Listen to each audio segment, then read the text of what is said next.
hall, whether ads of interest-based companies or banks, whether it be involving or exposing of women, etc. Those who want to give halal ads with halal means, the most welcome. Otherwise, we don't require them. We require the help of Allah, which is more important. Hope that answers the question. Yes, brother. Hi. Just one more question. In the Quran 96, chapter number 2, it says, created man out of a mere clot of congealed blood. I was listening to the Hindi translation, Urdu translation of this as well a few days ago, and it did say that khoon ki boond se, boond usse banaya. Now we know that like this is common knowledge now that we're actually not born from a drop of blood, it's a drop of semen. So I do see a translation of another verse. It says, then fashioned we the drop, in brackets semen, a clot of congealed blood, then fashioned we the clot a little lump. So that means it puts the blood in the second stage. But I don't think blood comes towards the later stages of you being a doctor can probably throw more light. Sure. Well, you have asked the right person. Yeah. Quran says in Surah Nahl, chapter 16, verse 43, and Surah Anbiya, chapter number 21, verse number 7, فَاسْأَلُوا أَهْلَ الذِّكْرِ إِن كُنتُمْ لَا تَعْلَمُونَ. If you don't know, ask the person who knows. I'm not very knowledgeable, but in these few things I'm knowledgeable, alhamdulillah. I'm not a very knowledgeable person. I'm just a student of comparative religion, and I'm just a small doctor, MBBS. But this is my field of specialty. This same argument was given by Dr. William Campbell.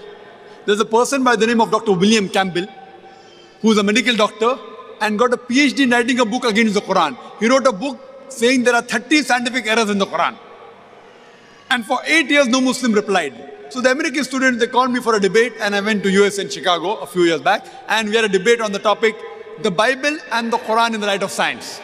And one of his arguments was the same, what you posed, that the first 2 verses of the Quran to be revealed, of Surah Alaq, or Surah Iqra, chapter 96, verse number 1 and 2, it says, Iqra bismi rabbika allazi khalaq, khalaqal insana min alaq. Read, recite, or proclaim in the name of thy Lord who created man from a congealed clot of blood. He said that this was basically copied. The Greeks first thought that human beings are made from blood. It's an old theory which is proved wrong. And I, as a medical doctor, know, yes, human beings are not made from blood. So Prophet Muhammad, peace be upon him, he did a research. He copied from this Syrian, who copied from that Greek, and a big list he made, research. And he said, see, Muhammad sallallahu alaihi wasallam, Nauz billah, Prophet Muhammad, he copied from the Syrian, from this, that, and he gave a big lineage where he got it from, his research.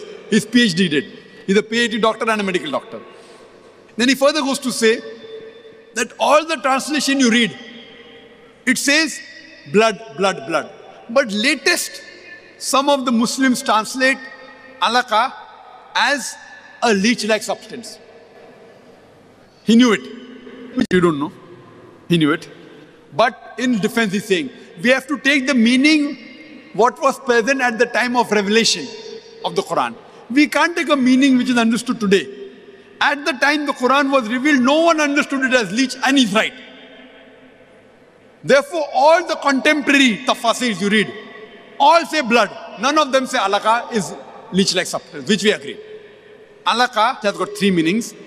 A congealed clot of blood, something which clings, and a leech-like substance. And Prophet Keithmore was shown this verse of the Quran. He goes under a microscope. He says, I don't know, it looks like a leech. He observed the early stages of embryo in a microscope and compared it with a photograph of a leech, and he was shocked at the striking exact resemblance. So today, medical science confirms that the embryo looks like a leech. But his argument is, you have to take the meaning what was prevalent that time, not today. And he gives the example that Quran says, and the Bible says, don't have pig. But today in America, pig also refers to a policeman. So would you say Quran says, don't eat a policeman? And the people started to laugh. I couldn't say anything because he was speaking. I have to follow the rule. But my turn came to speak, and I said, what Dr. William Campbell says is correct as far as the Bible is concerned. Because the Injil was revealed only for that time and for those people. So whatever meaning was revealed in that time you have to take. But the Quran was not revealed only for the Muslims or the Arabs, only for that time. It was revealed for the whole of humanity until eternity. So you have to take all the meanings from the time of revelation till the day of judgment. All the meanings should be taken into consideration. Can be one is correct, can be all are correct. And this William Campbell, he's practiced in Morocco. He even knows Arabic as a language.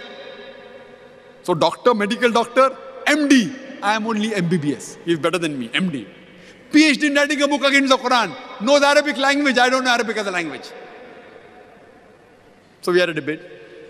So I said, as far as the Bible is concerned, fine. Only the meaning where it is revealed has to be taken. For the Quran, all the meanings. And what meaning is today, he has no objection. Because Professor Keith Moore, who's one of the highest authority at that time in the field of embryology, he confirmed and wrote in his new edition that the embryo looks like a leech, so he cannot object. But we also know that the second meaning, it clings. Something which clings is correct because the embryo clings to the uterine wall. The latest research also says that in the initial stages, in the embryo, the blood does not circulate. So it looks like a congealed clot. So even the congealed clot is correct, which science has testified today. What the Quran says that it made from a congealed clot, by appearance, it looks like a congealed clot. By function, it clings to the uterine wall. And by shape, it even looks like a leech. So alhamdulillah, all three are correct. Even congealed clot is correct, even something which clings as well as leech-like substance. Hope that answers the question. Yes, sister. Assalamu alaikum, Dr. Zakir. My name is Hema. I'm a revert to Islam. First of all, I have been in Dubai for 18 years. It's the first time that I've heard the true meaning of jihad. I mean, I must say most of the Muslims don't know. I'm sorry. My question is there a limit, an upper limit or an extent mentioned in Quran that you can go to in order to fulfill your jihad? Sister Masha has accepted Islam, the religion of peace, and I welcome her and congratulate her. Thank you. And she agrees that she did not know the real meaning of jihad, which she has come to know today, alhamdulillah. She said that what is the upper limit a person can go to fulfill the level of jihad? Sister, the best jihad, highest level, is jihad against your own self. Jihad fi nafs. Highest level. And you can go to any level which Quran gives permission. You should not break the Sharia. Whatever you can go the highest level, but within the purview of the Islamic Sharia.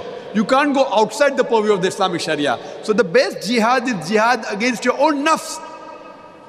And for example, we have the example in the life of Muhammad Sallallahu Alaihi Wasallam, Prophet Muhammad Sallallahu Alaihi Wasallam. You have the revelations at the time which was revealed during the time of Makkah, called as Makki Surahs.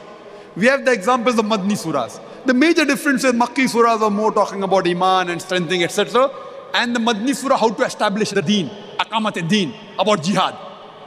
We know that in Medina, when the Muslims became more powerful compared to before, there was war, etc., talking about jihad, etc., talking about the qital, fighting of war. But the jihad that was done at the time of Makkah, when the mushriks of Makkah, when they tortured and killed many of the Muslims, there were people who could fight, like Hazrat Hamza, may Allah be pleased with him, Hazrat Umar, may Allah be pleased with him. They wanted to retaliate. They were warriors. But the Prophet said, do sabr. Sabr was the jihad. If you have the power to fight back and you hit back, it is good. You have the power to hit back and you're told to do sabr and you don't hit back, that is a higher level of jihad. The people wanted to say, who are these people killing my brother? I want to fight back, I have the power. He was called as the lion of the desert. People used to fear him. But the Prophet said, you have no permission. So his jihad was controlling himself, sabr. So the jihad keeps on changing in different times. Jihad, sister, doesn't mean only going in the battlefield. That's one type of jihad. And Hazrat Aisha radiallahu anha, the wife of the Prophet, she asked the Prophet that should we go for jihad, talking about going to fight in war? Prophet said, it's mentioned in Sahih Bukhari, poem number 4, hadith number 2784. The Prophet said, the best jihad for you is to perform a perfect Hajj. Hajj was the best jihad for Hazrat Aisha radiallahu anha. Another time it's mentioned in Sahih Bukhari, a person asked the Prophet that should he go for jihad, talking about the qital, fighting. The Prophet said, do you have parents? He said, yes. The best jihad for you is to serve your parents.